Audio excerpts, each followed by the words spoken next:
What's better? Weightlifting or calisthenics?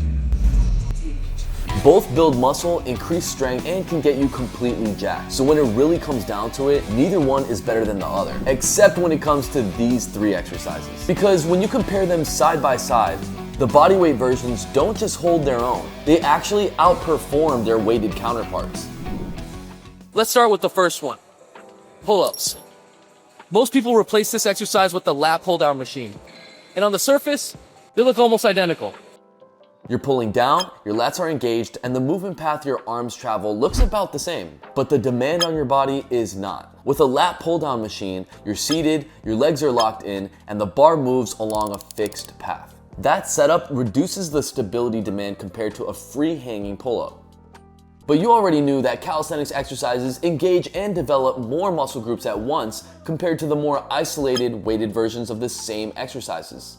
But what you might not have known is the difference when that weight gets heavier or when you start to fatigue. On a lat pull down, once it actually becomes challenging, you lean back, press your feet into the floor, and extend through your hips. The movement shifts from a strict vertical pull into something more diagonal. Spinal erectors, glutes, and hip extensors now start to assist the weight, taking away some of the resistance from where you really want it, your lats. Now compare that to a pull-up. There is no seat, no pad holding you down, and no guided track.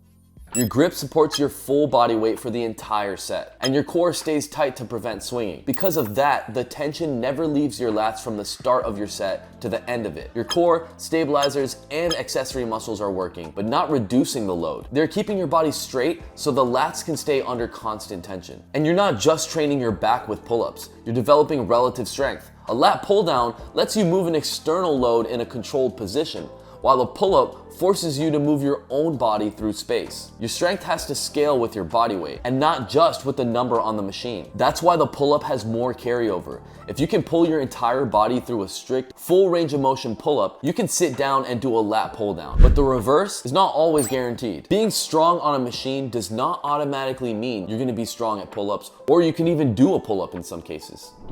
Now let's move on to the second one, dips. This exercise is often compared to the decline bench press. Both target your chest and triceps, and both, of course, can build some serious size. So let's take a look at the setup. You're laying flat on a bench, but in a decline. So other than that, it's very similar to a flat bench, right? Except if you compare it to a flat bench and look at the path your elbows travel, it's actually shorter. But the main issue here is that it's already been proven that the decline bench press does not significantly target the lower chest more than the flat bench press. And on top of that, the stretch in your chest at the bottom is also reduced when compared to a flat bench. Now, let's compare that to a dip. The range of motion is greater.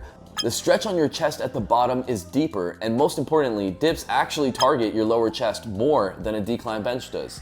And of course, it's a calisthenics movement, so you're engaging way more than just your chest and triceps. You're developing scapular depression, core strength, and so many muscle stabilizers to support your entire body during the movement. And here's another major difference. When you upscale the bench, nothing really changes other than adding more weight. You go heavier, but the movement stays the same. With dips, once you master them, you can move on to archer dips, then planche push-ups, and even archer planche push-ups. The strength you build transfers into harder variations and higher level skills, not just heavier reps of the same pattern. That is why the dip outperforms the decline bench and why it's the better move. Up next, we have the third and final movement. Handstand push-ups. Most people would compare this one to the shoulder press, and whether it's barbell or dumbbell, seated or standing, the shoulder press is a staple for building overhead strength because it works. But when it comes down to it, these two are very close. The shoulder press is arguably the best overall shoulder exercise when it comes to building mass and strength with weights. So how does the handstand push-up stack up? First, let's look at how it scales. You do not need to already have a freestanding handstand push-up to train it. You can start at pike push-ups and then progress to elevated pike push-ups and then to wall-assisted handstand push-ups. That means the movement is scalable from beginner to advanced without changing the fundamental pattern of vertical pressing. But what happens once you can do strict handstand push-ups? You might think you'd hit a ceiling, but you'd be wrong. You can still increase range of motion with parallettes or hands elevated.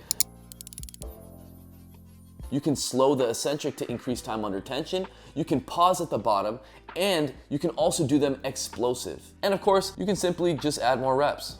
But realistically, ceilings will happen on both sides. Most people are not gonna shoulder press 225 pounds. And if they reach that amount, most people would be better off increasing reps from there than going up in weight for their joints and tendons' sake. And most people are also not doing 20 strict freestanding handstand push-ups either. In both cases, once you're in that 6 to 15 rep range, you're already operating at a high level of overhead strength and within the hypertrophy zone.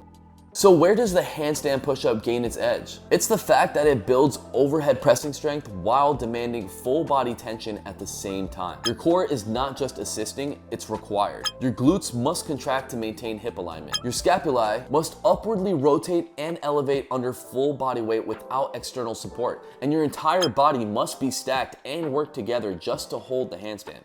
On top of that, the relative strength you gain is insane. You're doing an exercise Olympic gymnasts use for their strength and conditioning. And of course, you don't need any equipment to do them. You can perform handstand push-ups anywhere. No barbell, no rack, no plates, just you and the ground. That's why the handstand push-up gets the edge over the shoulder press. Not because the shoulder press is bad, it's actually one of, if not the best weighted shoulder exercise out there. It's just that the handstand push-up is better.